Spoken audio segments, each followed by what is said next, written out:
চলো আজ একটা বর্ষা দিনের ছবি আঁকি। আর এই ছবিতে বর্ষার পাশাপাশি এখানে আমি বেলি ফুলও আঁকবো। এটা একটা কাস্টমাইজড ওয়ার্ক ছিল। আর যে আপু এই পেইন্টিংটা অর্ডার করেছে তার বর্ষা, বেলি ফুল এবং টিনের চাল এগুলো ভীষণ প্রিয়। আর তার বর্ণনার সাথে মিল রেখে আজকের পেইন্টিংটা আমি করব। তো পেইন্টিংটা করার জন্য আমি এখানে 8x8 সাইজের একটা ক্যানভাস নিয়েছি। আর ফার্স্টে কিন্তু আমি এখানে একটা বেস কালার দিয়েছি। পেইন্টিং এর শুরুতে আমি এখানে আকাশের রং করেছিলাম। আর আকাশটা যেহেতু মেঘলা সেজন্য আমি এখানে হোয়াইট অ্যান্ড ব্ল্যাক এই ২টা কালার দিয়ে আমি আকাশের কাজটা কমপ্লিট করে ফেলেছি।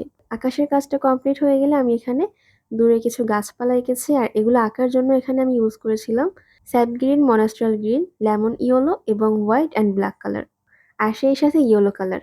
এরপরে সামনে একটা উঠান ছিল আর উঠানের কালারটা আমি করেছিলাম এখানে স্যাপ গ্রিন, মনাস্ট্রাল গ্রিন এবং লেমন ইয়েলো কালার দিয়ে। উঠানের কালার কমপ্লিট হলে আমি এখানে একটা ছোট করে ঘর এঁকেছি দূরের দিকে। আর এই ছোট ঘরটা আঁকার পর আমি এখানে বড় ঘরটা আঁকতে নিয়েছি। ফার্স্টেই আমি এখানে টিনের চালের রংটা করে নিয়েছি হোয়াইট অ্যান্ড ব্ল্যাক কালার দিয়ে। আর ঘরের বাকি কাজ করেছিলাম burnt umber, burnt sienna, yellow ochre, white and black colour দিয়ে। আর আমি যে ক্যানভাসটাতে আজকে কাজ করছি এটা বেশ ভালো মানের canvas. Art lab art and craft store পেজে এগুলো অ্যাভেলেবেল। এছাড়াও পেইন্টিং করা যাবতীয় জিনিস কিন্তু তাদের পেজেই পেয়ে যাবে। এরপরে আমি ঘরের সামনে ছোট ঘাস পাতা এগুলো এঁকেছি। আর এগুলো আঁকার জন্য সেম ওই কালারগুলো ইউজ করেছিলাম গাছপালা আঁকার জন্য যেই কালারগুলো লেগেছিল।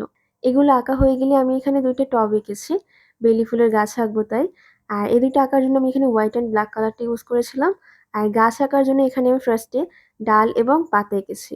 এরপরে আমি এখানে হোয়াইট কালারটা দিয়ে বেলি ফুলের শেপ দেওয়ার ট্রাই করেছিলাম। আর এখানে ফুলের ডিটেইল করেছি ব্ল্যাক অ্যান্ড হোয়াইট। আর সেই সাথে অল্প করে ইয়েলো আর গ্রিন কালারটা দিয়ে। পুরো পেইন্টিংয়ের কালারটা কমপ্লিট হয়ে গেলে আমি এখানে বৃষ্টি অ্যাড করেছি লাস্টলি। আর বৃষ্টি অ্যাড করার পরে এটা ছিল পেইন্টিংয়ের ফাইনাল লুক। আজকের ভিডিওটা এই পর্যন্তই। Thanks for watching. আল্লাহ হাফেজ।